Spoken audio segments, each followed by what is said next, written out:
Also in the street plan of Washington, you find pentagrams. So here we have two pentagrams in the street plan of Washington. The top one points into the Capitol building, and the one at the bottom points into the White House.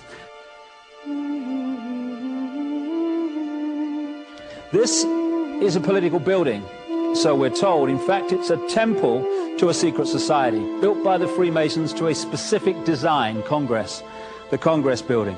Where did it get its name from? Capitol Hill, from a sacred place of the Roman Brotherhood going way back called Capitoline Hill. And when Madeleine Albright, high priestess of this brotherhood, became Secretary of State, and she went across on her first overseas visit to Europe, she actually went to Rome and made an official visit, what for her would have been a pilgrimage to Capitoline Hill in Rome, and that's where we get Capitol Hill from. This is George Washington.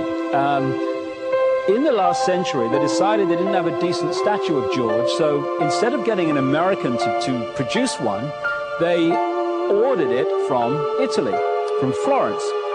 And when it arrived on the dockside, people were staggered, because here was George, the first president of the United States, depicted naked from the waist up with this cloth over his Bill Clinton's, and then pointing up one arm, pointing down the other. What's going on? Unless you realize where these people are coming from, it's inexplicable. Well, if you just hold that in your mind, arm up, arm down, naked from the waist up, and then Bill Clinton's covered in a piece of cloth, well, this is where it's coming from. This is the ancient depiction of the compilation of the negative force symbol that the Templars worshipped, or the high-level Templars worshipped anyway, called Baphomet. And this is why that they depicted George Washington in that way.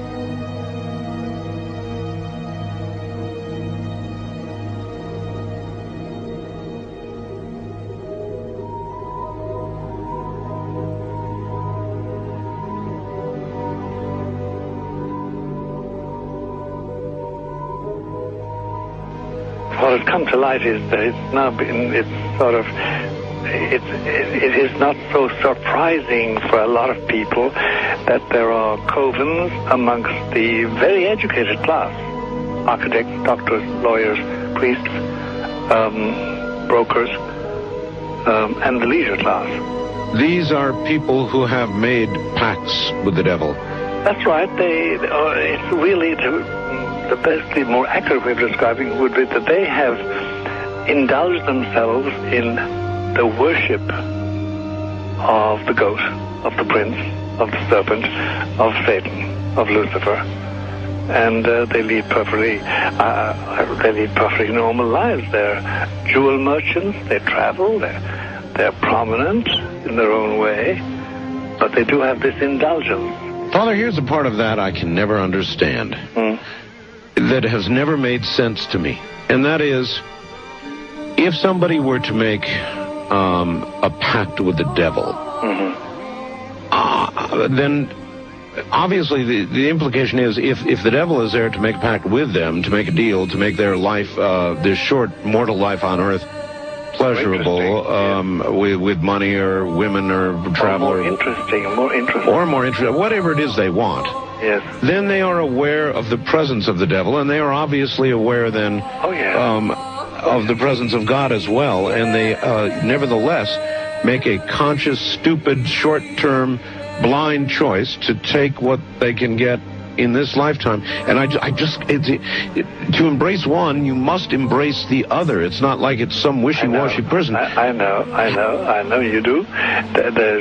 It is a very not easy to understand, except when you talk with them, when they let their hair down and peel grapes, as we say, and when they're on their way to being cured of or healed is the proper word. You find that there's an exhilaration and a satisfaction which is both sensual and sexual and mental when they really indulge in Luciferian worship. There is a peculiar exhilaration. Like a drug, then? Yes. Yes, it's a peculiar exhilaration, and of course, the godly instincts in us all, the angelic in us all, because we all have something angelic and something godly, besides everything else, a lot of other negative things, that is quenched, and you find in them a horror of anything what we call sacred and holy or sacrosanct. Or the idea of the idea of the sacred, of the awesome.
How in the world did you ever get involved in praying to demon spirits?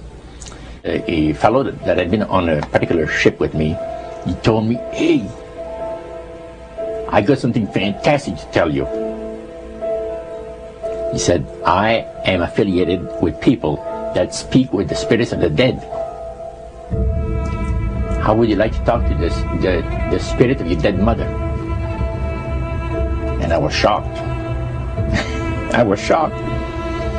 He said, "You wouldn't be afraid of talking to the spirit of your dead mother, would you?" Well, I said, "I'll tell you what, I would have to give that some thought, because it's something I never thought about before in my life." Most of us probably haven't. A little afraid of something like that. Well, he says, you know, it's written all over your face. You're afraid of going to a seance. But he says, "I know you. He says, you're going to come."